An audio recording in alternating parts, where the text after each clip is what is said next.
the sides. And all the decorative wood is local as well. And then the really cool thing is he called the guitar a peregrine guitar after the peregrine falcon. And peregrine's my son's name, and he didn't know that. So he named the guitar after my kid, not knowing that I even had a kid. So yeah, and he handed this to me in January of 1995. So I've had it a long time, 23 years.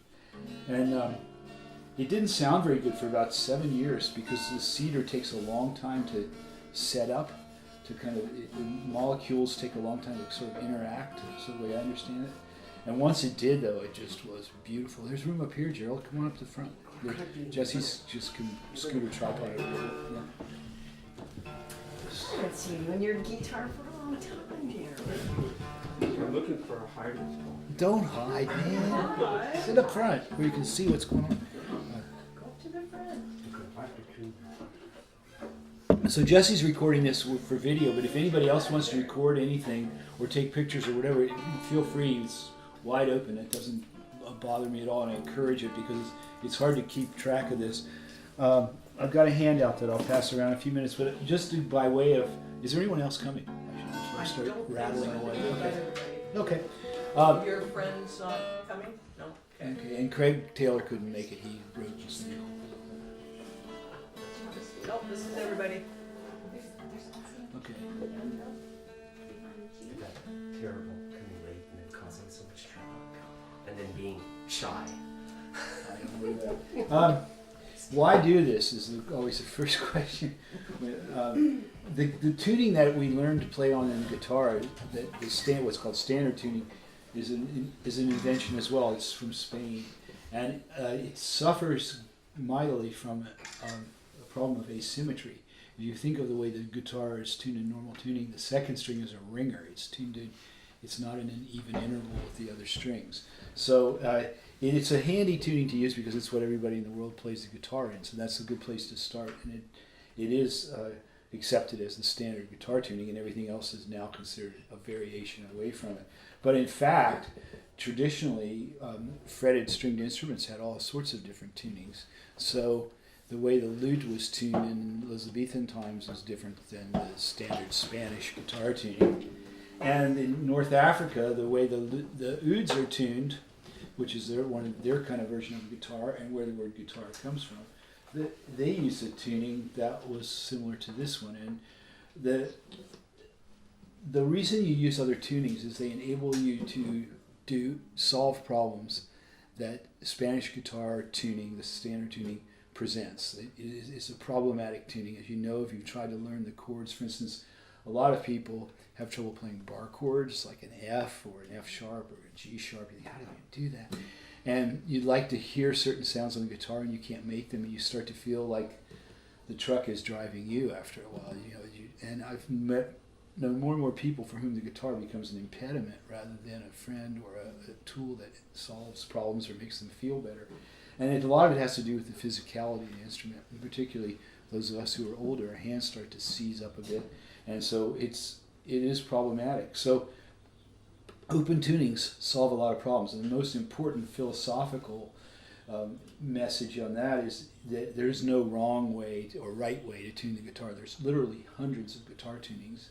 You can go over to L&M's, they're Long McQuaid, they've got books full of them. Or go online, there's a directory of open tunings. I think there's over 120 I've seen.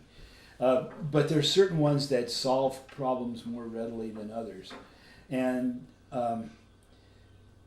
Joni Mitchell, because she'd had polio when she was a kid, she played the guitar almost exclusively in open tunings. And one of her favorites was to put it in an open D major chord. So she changed the strings around so that it would sound like you played a D major on a piano. This tuning is sort of like that, but it's a little bit different. And it was invented by a Welsh guitar player named Davy Graham, who went to North Africa and studied oud playing and came back and figured this tuning out. And it became a standard tuning for Celtic guitar players. If you've been to any of the big festivals and seen those big Celtic bands, particularly from Ireland and sometimes Scotland, but especially Ireland, the guitar players will often play in this tuning. It, like all open tunings, it does have a disadvantage, which is you're stuck in whatever keys that you're in. So just a little bit about the the theory of it, and then we'll talk about how to do it. That you're going to be putting a guitar in a tuning where the chords are going to come out in the key of D. If you don't like to play or sing or play with other people in the key of D, you've got 5 options, because you can get your handy capo out and put it on, and you can play in D sharp, E, F sharp, and you can F sharp, and all the way up to G. Just as a rule of thumb, when you put a capo on the guitar above the 5th fret, stuff happens. Doesn't sound right, and the intonation starts to really go haywire. So for a special application, you might, if you're playing with someone else, you might put a capo on the 7th fret. My great musical heroes, Flatt and Scruggs, used to sometimes put a capo on the 9th fret and play these little high, kind of tinkly harp parts on tunes. But generally, for your everyday thinking, if you're going above the 5th fret with a capo, do something else. Go put it in a different tuning, or figure out some other way to do the tune, because they really only work up to 5 on these kinds of guitars in this kind of context. So I like to play in this tuning because D is a great key, and it's sometimes called the people's key. Most stringed instruments of this ilk, guitars, banjos, mandolins, they love it. The D is kind of a resonating key for a lot of instruments.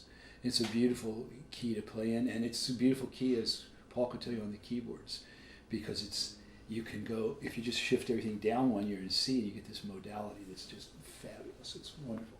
But so D is a great key. I love it because my natural singing key is F. So I just put a capo on the 3rd fret, and I'll do like a half a concert with a capo on the 3rd fret, singing songs in F. So the reason you put the guitar in this open tuning that I'm going to show you is really twofold. Well, 3. One, the first is you get really different sounds. You get sounds out of the instrument you didn't even know were there, because the chord voicings are so weird and strange, and it sounds like angels coming down. The second is you can play incredibly interesting, complicated patterns if you can finger pick, or if you're... This is all about the left hand today, by the way. But whatever you do with your right hand, whatever proficiency you have will be enhanced by playing these new sounding chords that you learn when you play in DADGAD open tuning. And then the third reason is these chords are super simple. They're really easy to play, and you don't have to think about anything. There's a couple of famous, well-known songwriters who say they love to write and perform songs in DADGAD because they don't have to think about the guitar. The guitar's on autopilot the whole time. You'll see why once I show you the chords. It's so simple. And so if you're a songwriter and you just think, I'm going to concentrate on the words, I want to concentrate on the phrasing, I don't want the guitar to drive me, I want it just to be over there, then DADGAD is fabulous for that, because it once you get it, your hands just roll through. It's the easiest tuning in the world to play in. It's also great if you have physical problems with your hands. I've taught countless, particularly older women, to play in this tuning because it's so nice for your fingers, and a lot of people just lose that strength as they get older. So it's great that way. So I'm a big fan. I'm going to pass the handouts around, and then is everybody got their guitar in regular tuning? Okay. They're in this folder. I'm just going to hand this to you, Brenda. Just grab one. There's plenty. There's 16 of them. So just grab one out of there and then pass it around. I'm just going to put my guitar in regular tuning and then show you how to get down to DADGAD. So, everybody knows in regular tuning a D chord looks like this. I won't bother.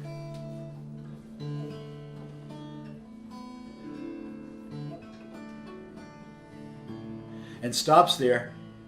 And here's an example of the irregularity of the Spanish guitar tuning.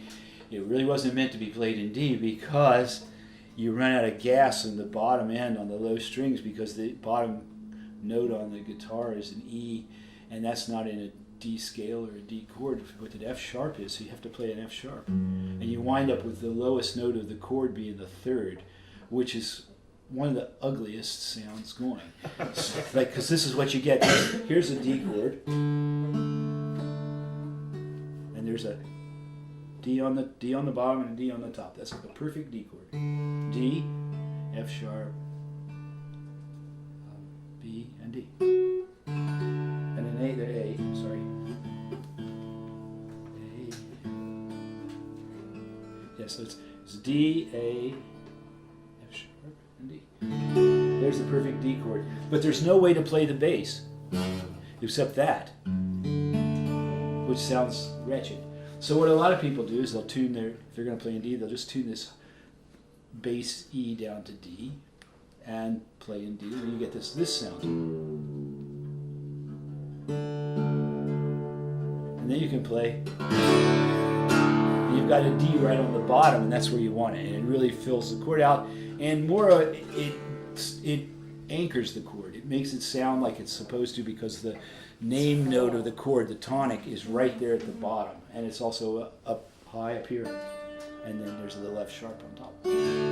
So to put the guitar in dadgad tuning, your best friend, where you start everything, is with the fourth string, which is a D, which makes sense. This is a form of a D open tuning. You've already got a D on your guitar. If you don't have a tuner and you're not sure where you are, don't worry about it. Just take whatever note the fourth string is to wherever it's sitting that day.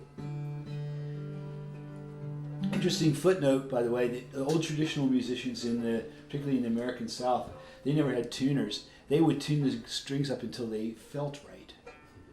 Unless they were playing with a piano or a harmonica, they were completely on their own in terms of pitch.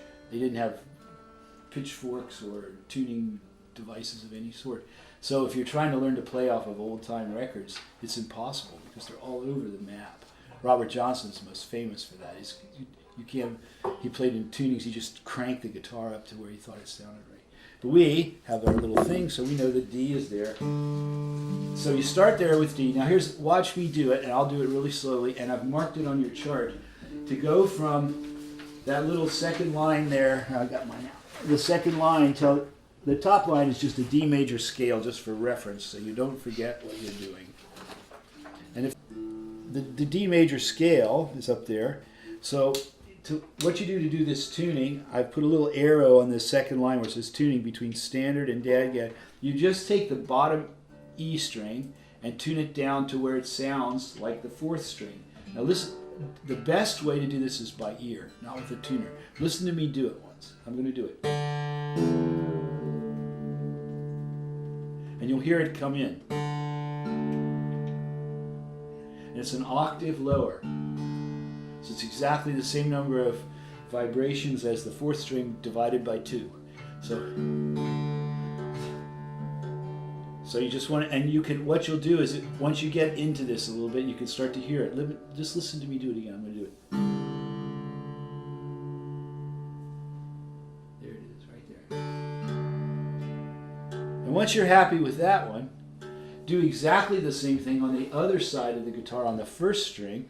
Reach over to your first string, and while you're playing the fourth and first string, like do a pinch with your finger or your thumb or with your flat pick, play them in succession. And I'll do it. Listen to me do it once. And be aggressive about this. You will never break a guitar string by tuning it down. So when you come down on the string like that, you can crank it really quickly and it'll come right down. And when you hear it again, I'll put it up sharp so you can hear it come down. There it is, hear it? And now whatever frequency this fourth string is, this one's twice as high. Now, when you get those, now you've got 3 Ds on your guitar. So what you want to do is make sure they all go together.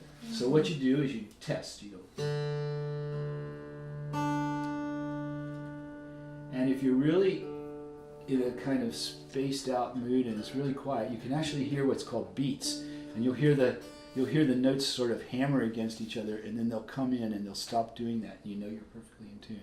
I don't know if you can hear it in here, but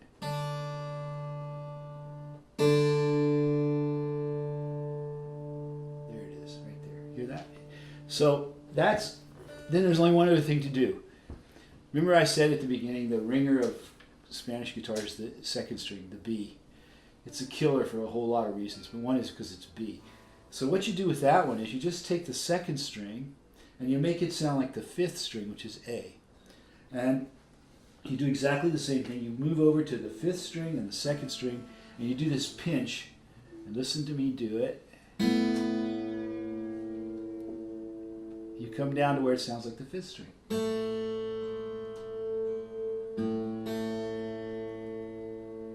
And that's it. And then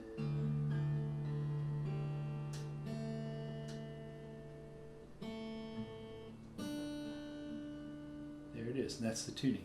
So now let's all do it together. Okay, so everybody, let's all get our D's to sound like this. Our fourth string D to sound like this. Everybody got that note? Tune to me, not to your tuner. That's it.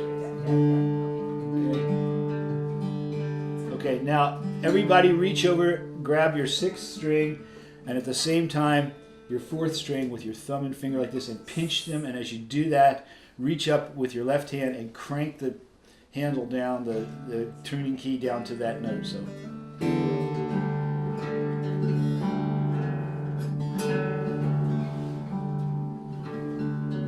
Okay, everybody got that note?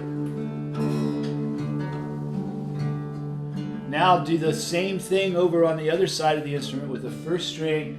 Reach up, and I'll put mine up. Here we go. So fourth string and first string, do that pinch, and then pull it, and then twist it while you play. Like that.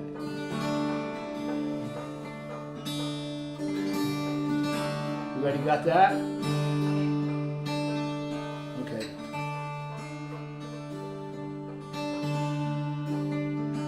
And now you take the second string and the fifth string, and these are the A's. You take that B string on the second and drop it down to A like this. Listen here, I'll do it once and then we'll do it together.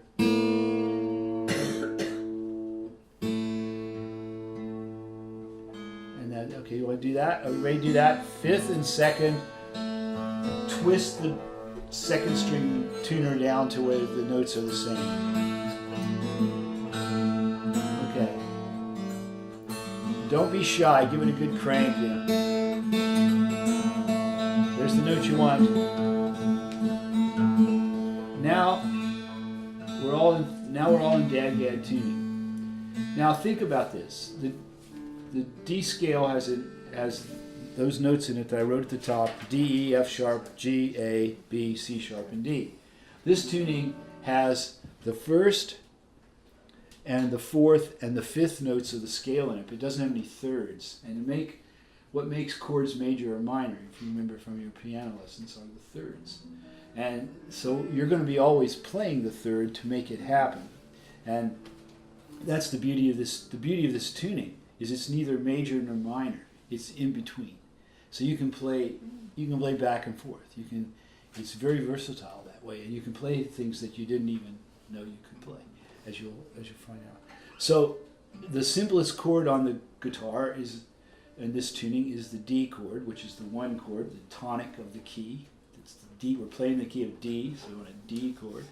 And the way you play the D chord in dad-gad is you take one finger, usually your index finger, and press down the second fret on the third string.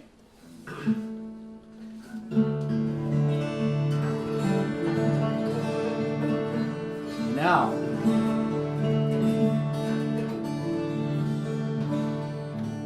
listen to that, what that chord is.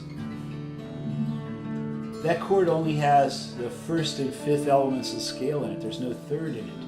There is no F sharp in there. There's no F in there. It's only because what you've done is you've played the G string up at 2 frets, you make an A. If you spell the chord out, bottom to top, we go D, A, D, a pair of unison A's, and another D. So it's an incomplete chord. And what does that give you? It gives you that sound. And without the third in it, it means it can be either a major or a minor chord. And it depends on what the context of your music is. But for instance, I could do this with just that chord. I could go major, or I could go minor, and it still sounds okay.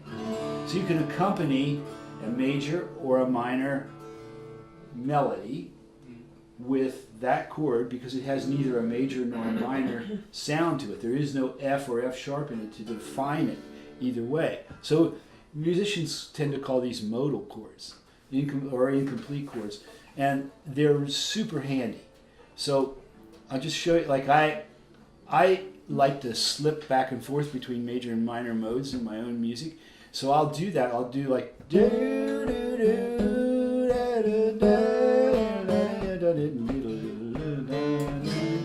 like that, and that chord enables me to do that. A regular guitar chord won't, because it's going to, unless you play something really hard to play, you're not going to get that sound.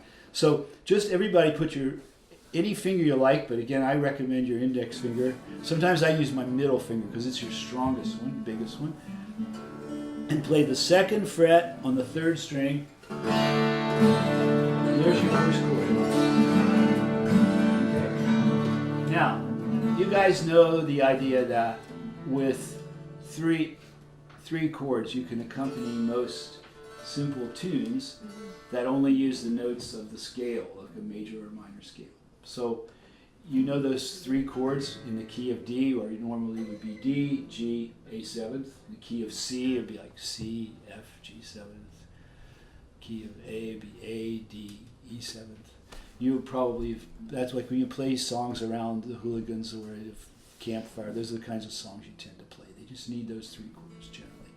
Well, that's what we're going to start with, are those 3 chords in this tuning. So that's the 1 chord, the first one.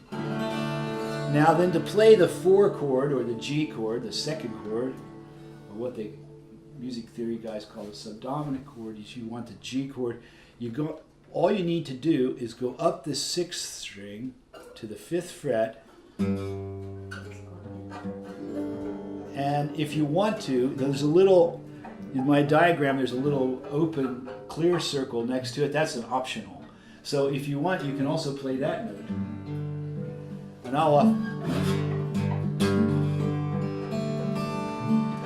now, here's the trick of this tuning. You put elements of a G chord in it, plus some other things. And it's got that cool sound in it. And if you don't like that, you could go back, add another note if you wanted. Yeah, sure. Could you play that with a regular G chord if somebody was playing it? Yeah, of course they could. You could. Yeah. This is saying, as long as your guitars are in tune, of course you could, yeah. But theirs will look like this, yeah, and yours is going to look like that. That's it. So let's just try this. Let's just play 4 strums on the D, and then go up and play 4 strums on the G. Just do this. Go 1, 2, 3, 4, and then go 1, 2, 3, 4. Now you need that other chord to make the set. 3, and the other chord is an A or an A7th. We're not going to worry too much about 7ths in this, because you'll find those on your own later. But the simple A chord is you just press down the 4th and 3rd strings at the 2nd fret.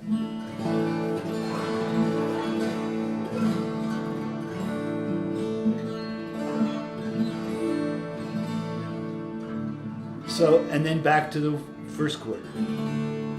So, now, everybody, why? In terms of finger motion and your economy of movement in your left hand, I'm going to go around the chords once and just watch my hands as I do this, and see how the idea is to move your hands as little as possible. So, and once you get into this, it'll be autopilot. It's like,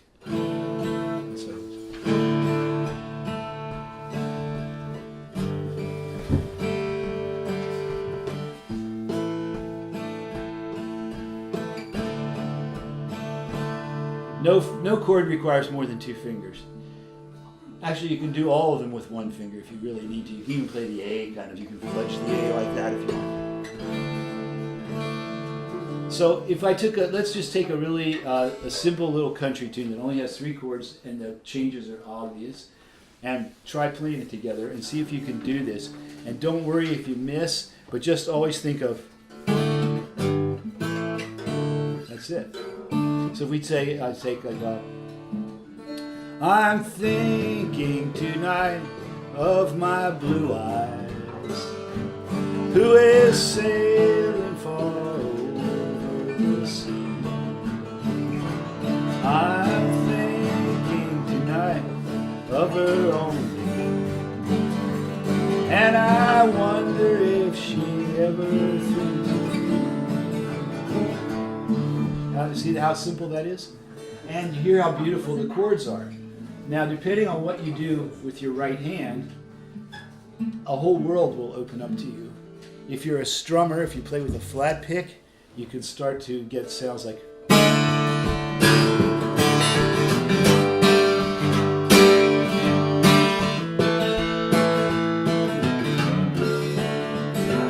You play those bass notes like a baritone guitar.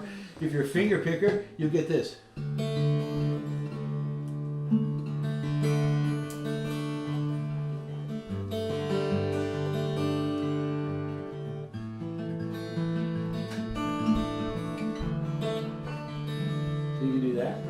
Whatever pattern you play, again, the right hand for today's class, the right hand is your work. You figure that out yourselves, because I don't know how most of you play with your right hands. But in folk music, generally you play one of those two ways, either with a flat pick or your fingers.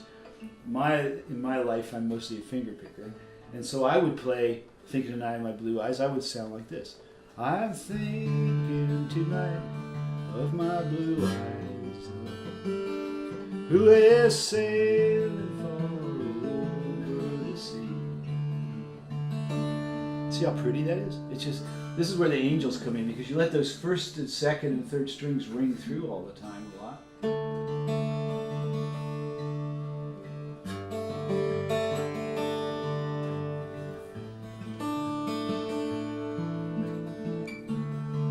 It's not for everything, but it's for a lot of things. So those are the three chords that you need to learn to play in this. Now what I've given you below are a whole bunch of auxiliary chords. As you know, once you've learned that you can play most folk songs or simple campfire songs with three chords, you know if you want, there's another chord that you put in there. It's called a relative minor, or what in the recording studio we call six chords, because it's the sixth element of the scale was the bass for it. And that's a B minor. In the key of D, it's B minor. And that's the one that you use when you want a song that goes like.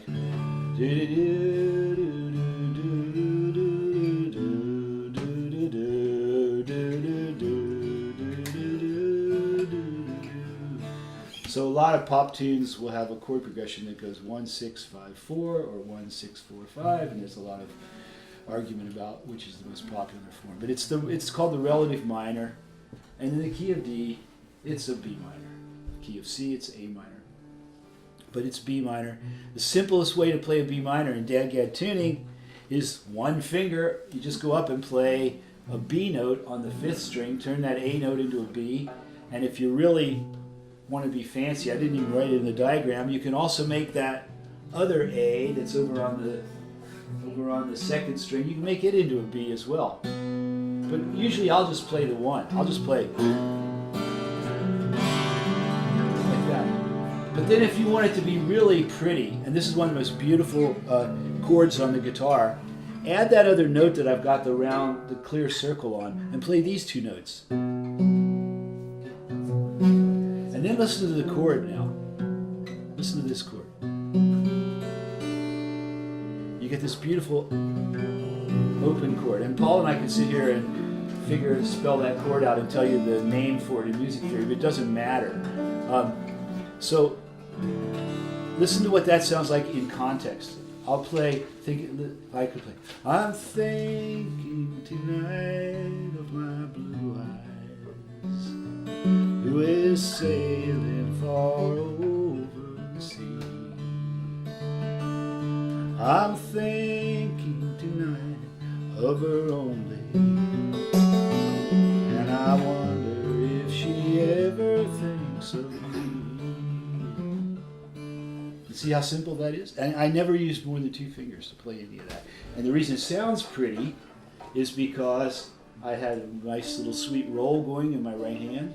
But you could do it with a flat pick. It sounds just as nice. Listen to that. I'll play exactly the same thing. I'm thinking tonight of my blue eyes, who is sailing far over the sea. Okay. So let's try that once. Let's just play Thinking Tonight My Blue Eyes and put the B minor in. I'll go really slow and I'll call the chords. Okay, everybody start with D. Two.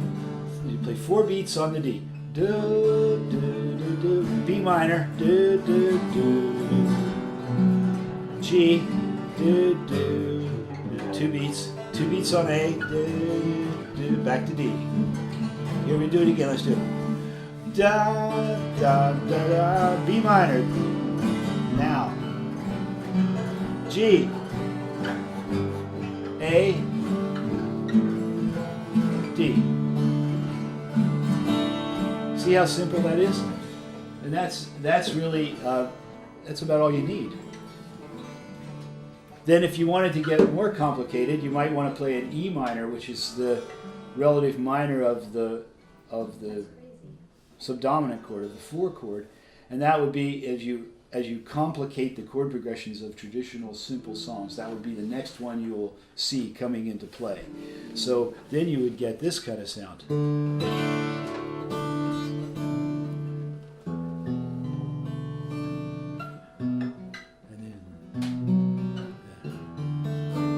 So you could play this chord progression.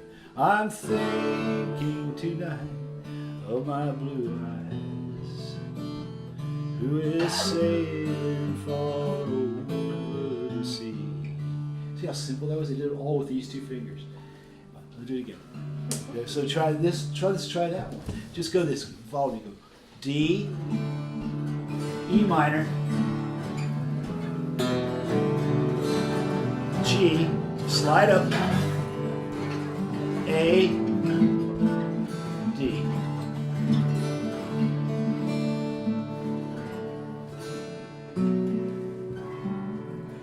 Isn't that cool?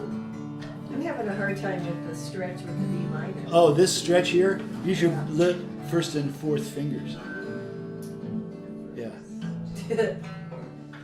And that's arguably one of the most beautiful chords on the guitar. Yeah, it's just gorgeous. And then here's my little trick that I do. And I do this all the time, and it makes people weep sometimes. Which is, I'll play that chord, which is a B minor, and then I'll play a C sharp minor by flipping my fingers around, just reversing those 2 fingers. I'll do this. So let's call it a cadence. We actually play like a downward pattern in our fingers. So we got this. And that's no particular chord at all. That's just something to do. But that's the kind of things you can build into this. Once you get used to this, you can start to do it. So I just want to go make sure I got all these chords. I showed you, the F sharp minor, that one. You can play that chord, which is just like the E minor slid up to. My 4th fret. And then you can play around with these. The trick is let those open strings ring through all the time. That, if you want to play like Joni Mitchell, that's the key to it. Right there, she let the 1st, 2nd, 3rd strings ring through all the time, just on those open tunings. The last chord I showed you at the very bottom of the page is a C modal chord.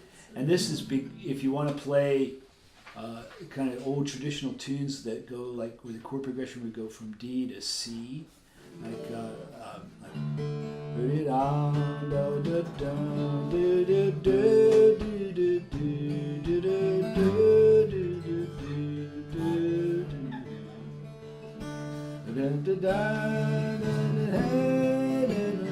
those kind of songs, like a kind of high mountain sound. You need to play a C chord, and this is the way you play the C chord in this tuning. And it's just fabulous because it demonstrates more than anything else the non-keyness of dadgad, because you can play this modal sound now. Remember at the very beginning I said I could sing a major key or a minor key melody against the chord, and this is where the minor key one would come in. So if I was singing like sweetheart of mine, can you hear me calling a million times? You I love best. See how simple that is? It is my little darling. Just one last time is my request. And I can do all that vocal stuff because there's nothing happening in the guitar to get in the way. Remember, the guitar is your friend. When you're learning to play, you tend to think of it as some sort of burden. It's actually there to support you. And the less you play, the more you can think about, if you're singing, the words and the content of the song.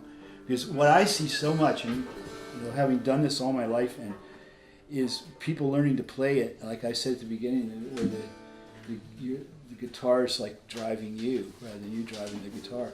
And they're concentrating so hard on trying to get the mechanical part of the instrument to work right, they kind of lose track of the kind of spiritual content of what they're doing. And there's only a few ways out of that box, and this is one of them, is make it so simple what you're playing that you have time to really focus in on what you're doing. So this is why the great songwriters I was talking about from the British Isles, a lot of them say they love to play in this tuning because they don't have to think about anything.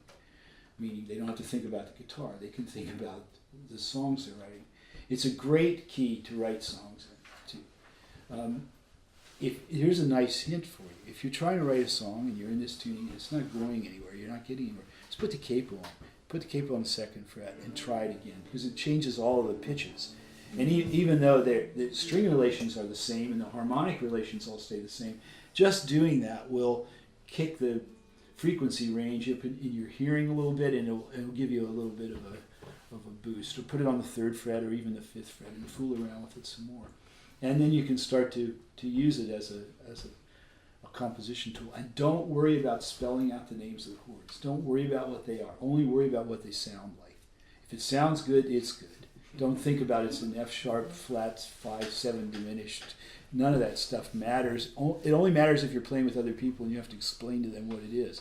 But even any bass player who's good enough to play in public, for instance, you don't have to explain that to them. They'll see it right away what you're doing.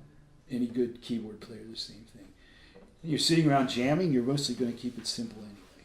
But when I'm thinking of this, if you're using it as a compositional tool, this tuning can become your best friend to write songs in, because you can do things you didn't think you could do. So I'm going to show you a couple of, I've got the last little boxes down there are those ones that say improvising scales. And this is if you're playing with other people and you want to play a little bit of like lead guitar, a little bit of melody stuff. If the song is in a major key, chances are the notes are going to be either the open string, the second fret, or the fourth fret. It's somewhere in there.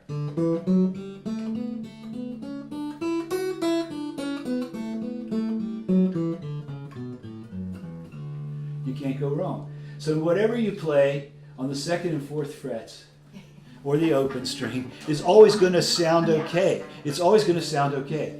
If the song is in a minor key or a modal key, if you just play the second and third frets,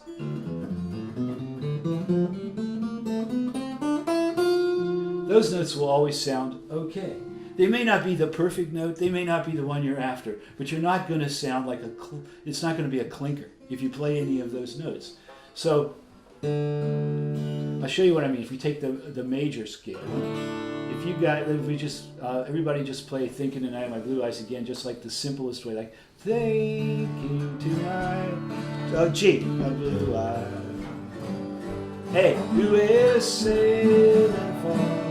Back to D, the sea. I can do this. D, D, D.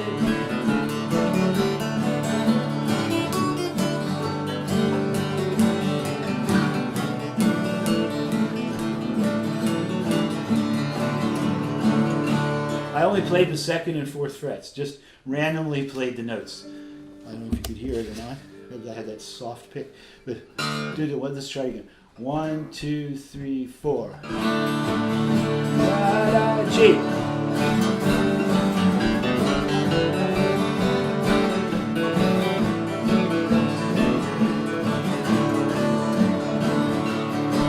So you can do that now. So this is the greatest way to learn this is to play with some one of you get together at least in pairs and do this. And one of you play the chords, and the other one do what I'm just doing, either with your fingers or with a flat pick. You can do it with your fingers too. I just did it with a pick to be louder. But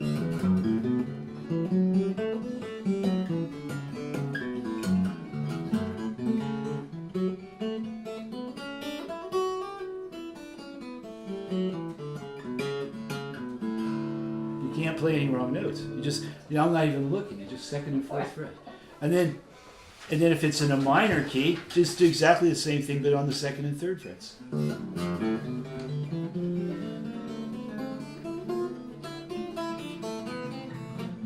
Because that'll give you all those flats that make it minor sound. That's a simple-minded way to put it, but it's effective. It works, believe me. So now I will show you a couple of other ones I didn't get on the diagram that are really cool if you're playing in a group, especially.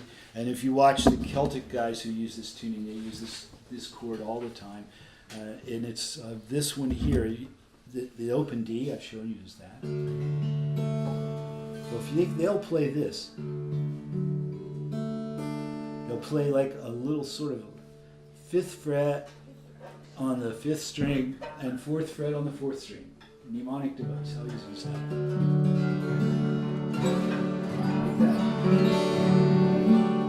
So the reason they'll do it is they will play behind a fiddle or a penny whistle or some other mandolin, some other reed instrument, and they'll play like this. They go like this. They'll slide it back one fret and then slide it up.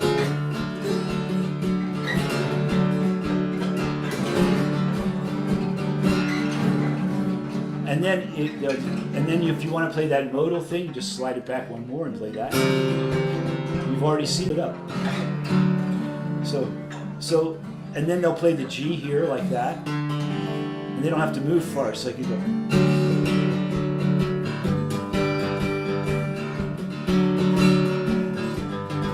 And then they'll sometimes play this really simple-minded A chord just by sliding the bass notes up on the bottom two strings and playing that.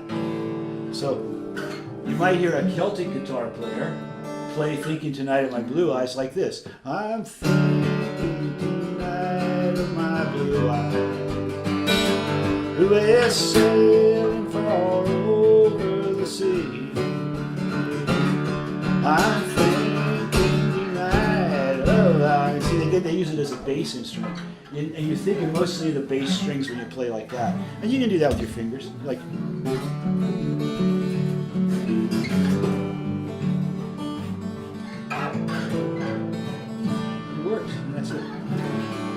So that's a primer of Dadgad. Those are all the chords that you can play in this tuning.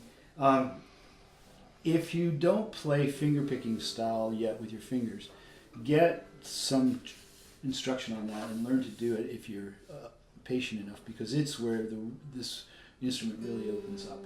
And think of it as a different instrument, really. That's the easiest way to do it. Footnote, by the way, if you own more than one guitar, leave one of them in Dadgad and the other one in regular tuning. Then you don't have to think about this tuning all the time.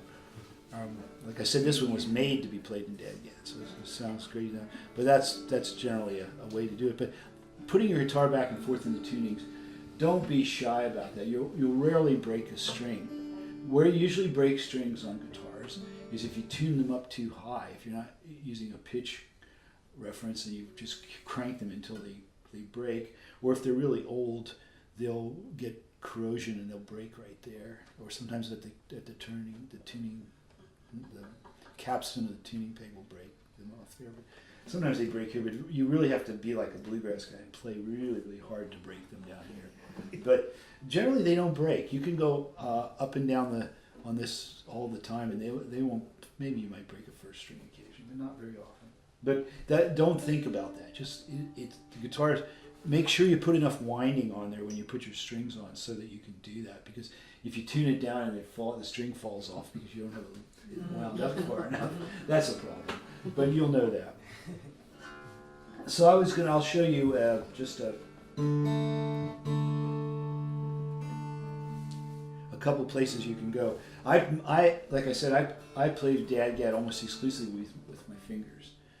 Unless I'm backing up a fiddle player, then I would use a flat pick and play those other weirdo chords I was just showing you. But what I like to do is this sort of thing, like.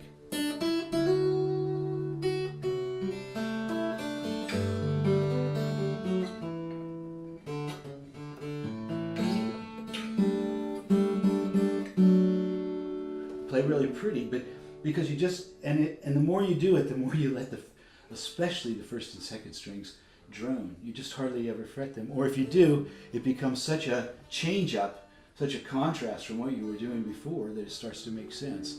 So what I'll often do, just my own kind of performance strategy when I'm playing a song, I'll play and concentrate on the bass strings, the bottom four especially.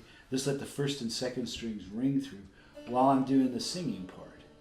And then when the break comes, I might play a little lead part on the first and second strings, basically turn the instrument upside down. I'll play the same kind of stuff, but I'll play it up there and let the bass drone through. So maybe I could show you, it will make more sense. So yeah, if I was playing like, we'll just use that same song again. If I was playing, I'm thinking tonight of my blue eyes, who is sailing far over the sea. I'm thinking tonight of her only, and I wonder if she ever thinks of me.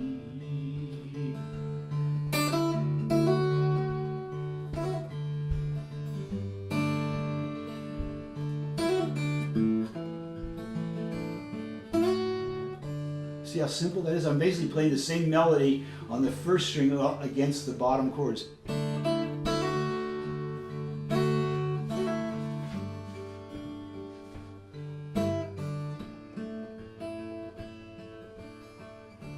See how simple that is? And don't worry about the grace notes. They take decades. I couldn't do it for about 20 years. It's impossible to. I've never successfully taught anyone to do that. But it's that little thing there. You should call it grace note in music. But you don't have to do it. I'll do it without them. I do them by habit, so I can't think to not do it. Here's what it would say. No, see, I did it by habit.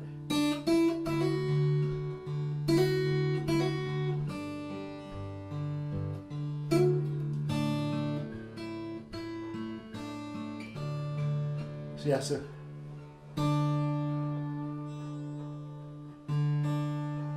that's the way to tune by ear.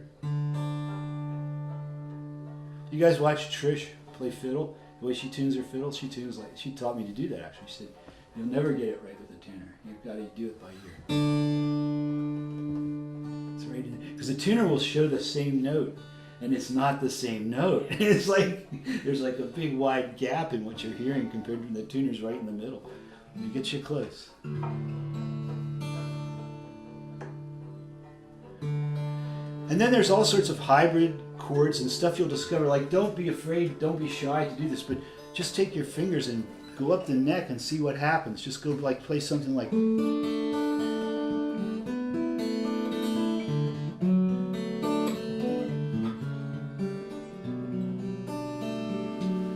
And you'll discover your own things. And if you're a songwriter, this is a really wonderful way to open up your songwriting. So there's one more thing I want to show you. This is the most, in my mind, the most beautiful interval in music. And it's what's called a 3 leading up to a 4, or 3 over a 4. And what it sounds like is this. Mozart used it all the time. And I use it all the time. It's that note right there. So it's an F sharp note in the key of D, it's an F sharp note, and it goes to a G. So you do this. I'm thinking tonight. You play the F sharp over while you're singing though, as if it was just the one chord, the D chord again.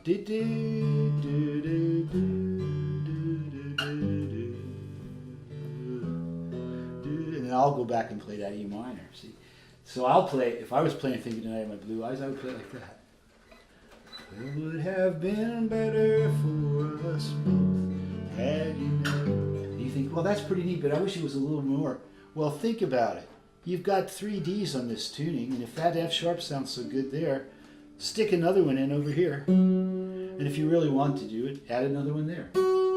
So you can play all 3 of them. I'm thinking tonight. You say, gee, that's a lot to remember. Well, no, you could also do it this way. Do it this way. Just bar the whole thing. Now, there's a trick of bar chording that I will show you, that if you're playing in open tunings like this, the bar chord is just basically straight across.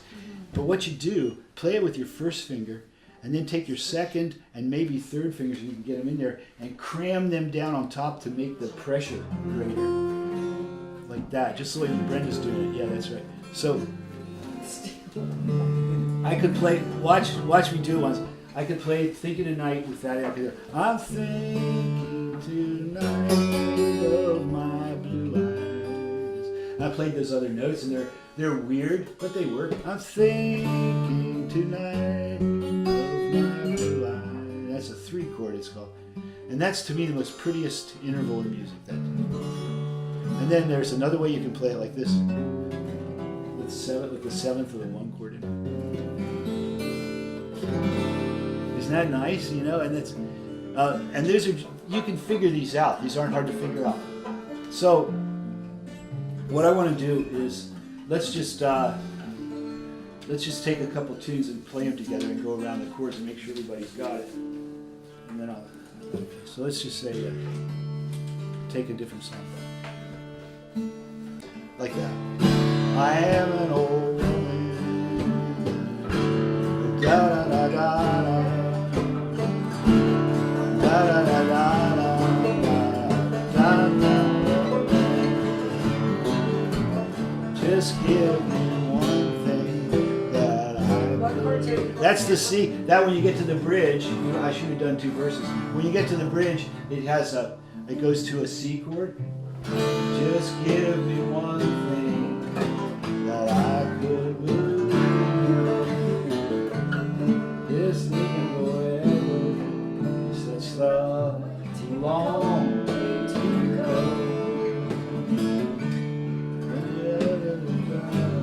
So G, D, da da, G, D, G, up to A, D. Now do it again. Da da, G, da da, D, da da, G, da da, D. Da da G, da A, da da da, and then the bridge goes. Da D C, angel. G comes from Montgomery. D. Give me a C, G, a long time ago. Just C, one thing. G that I could D.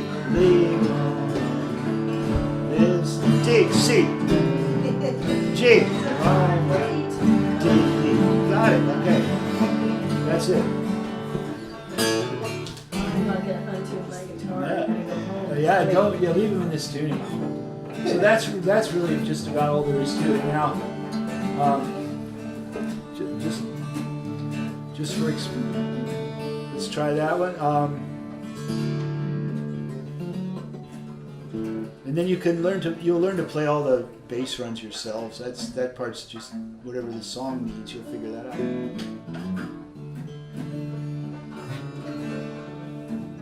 And then there's this other thing you can do in Dadgad, that if you're already accomplished as a finger picker, which is you can play counterpoint, basically like piano on the guitar. And it's so easy to do that in a regular tuning is so complicated and hard to do and counterintuitive.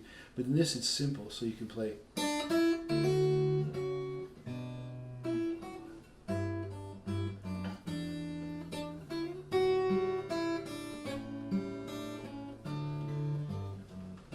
And you don't think about chords at all. You only think melody and bass. It's figured bass playing, it's called. And that's years in the making. But I'll just to give you something to think about. I'll play you the piece I wrote in this tuning that uses that style, and it's so simple. But this is I'll just play it and watch how simple it is actually.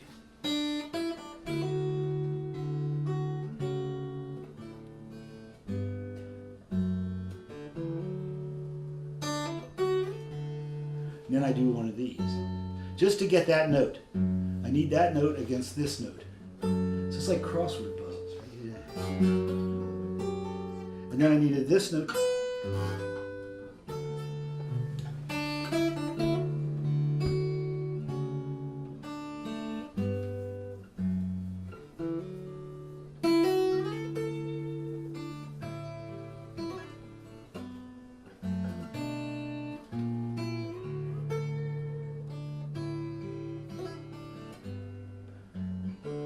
No chords. I didn't play anything that looks like a chord position. I just played, it's like finger calisthenics. It's just melodies up on the top, the bass is in the bottom. And if you want to have fun, what you can do is figure out simple little melodies. And the way you do this, figure out the melody in the top 3 strings with a finger.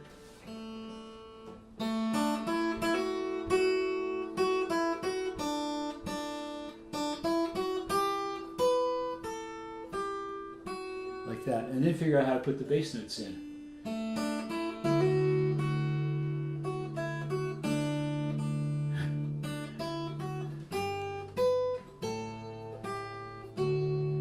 The ringer will be the G because you got to go up and play it. So the only way to do it is put a 7th string on the guitar tuned to G, so you get an open G. But remember, you always get the 5 chords always right there. The A is in the 5th string, right? So if the melody goes to an A chord, you can always play that A and play the melody, and then go back to the D. So.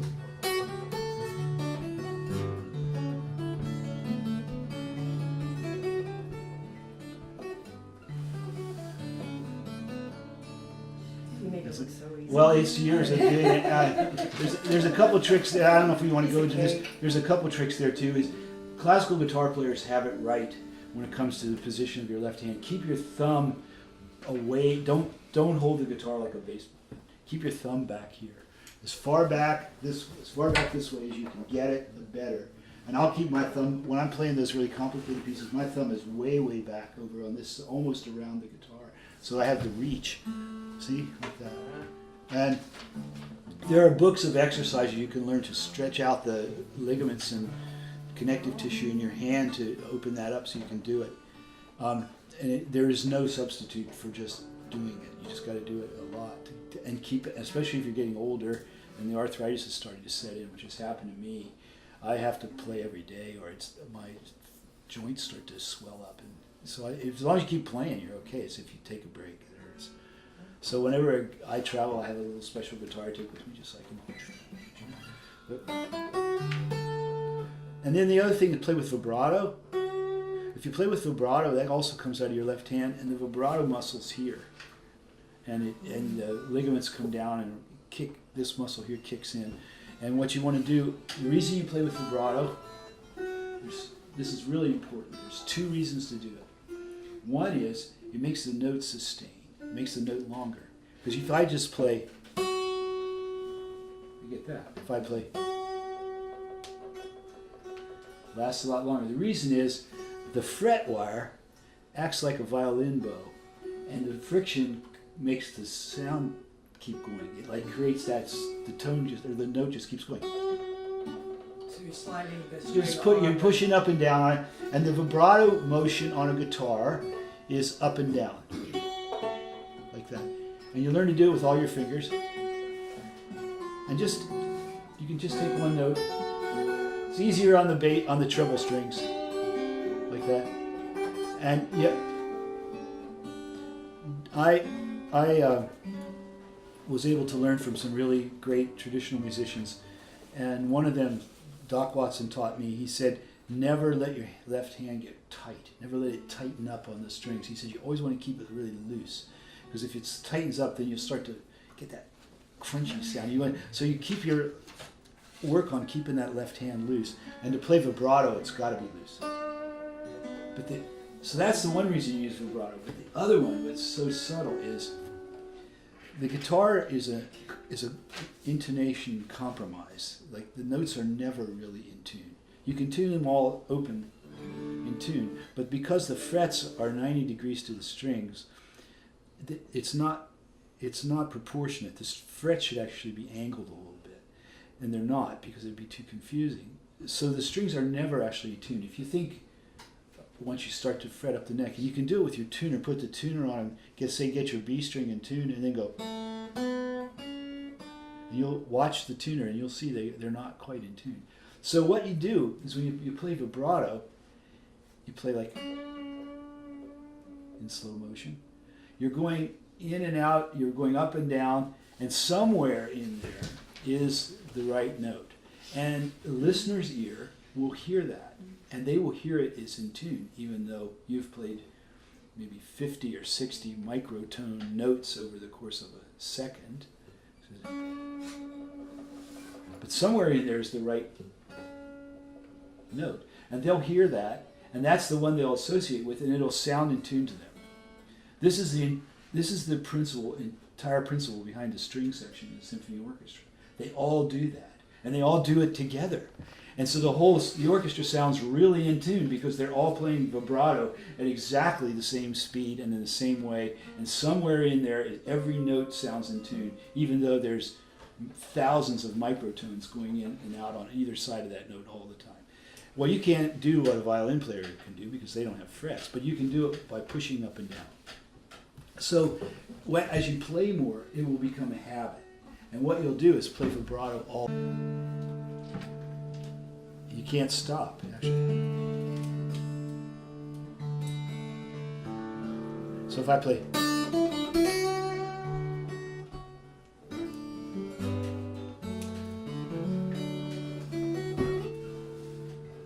See the vibratos? They're all in.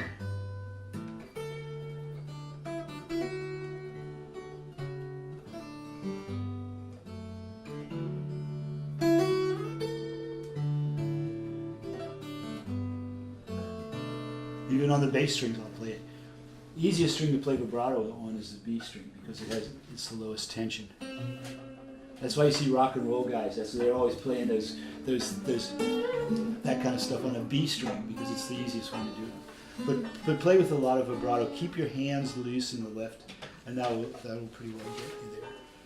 And I think that's about it. That's about all there is to Dad Yet. It's a great tuning to write songs. So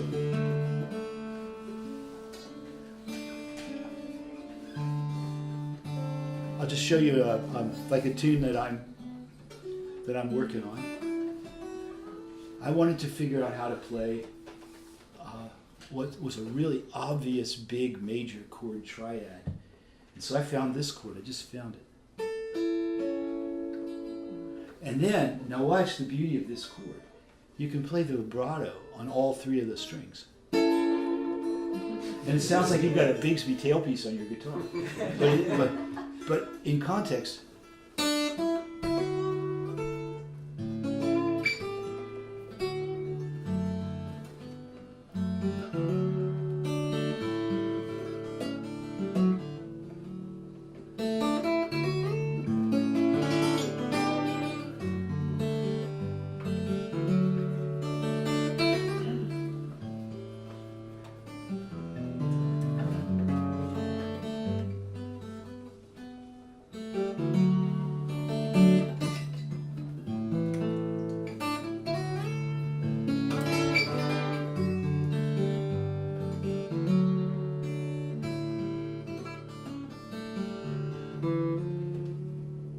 but see, there's no chords in there except that little funny chord. Everything else was just open strings and one melody string and some bass going on.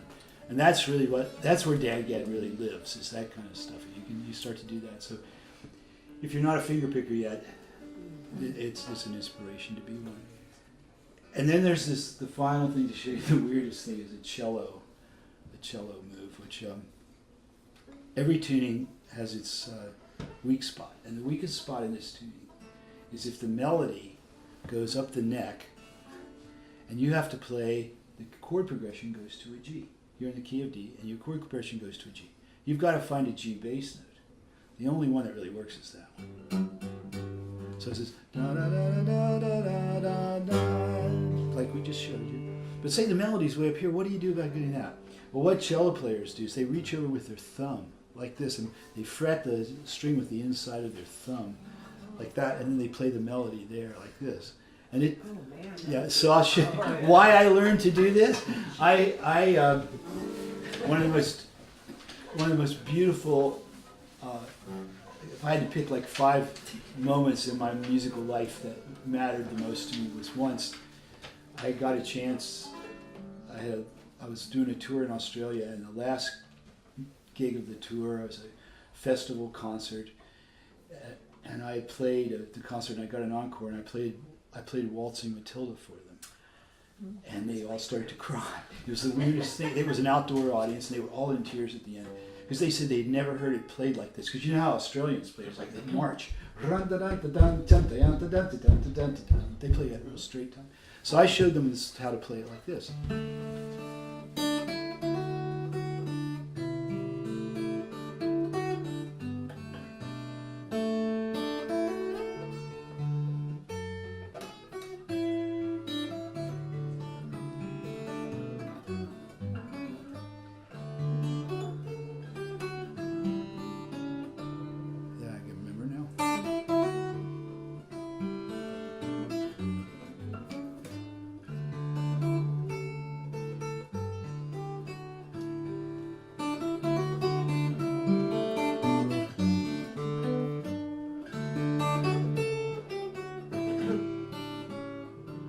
Watch what happens.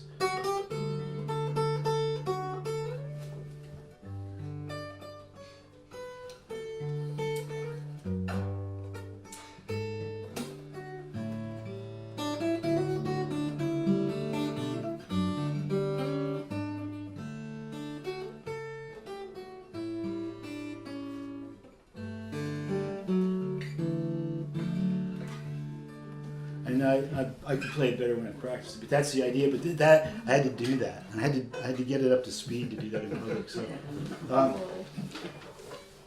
Pablo Casals, the great Spanish cello player, he practiced every day of his life until he died at 92.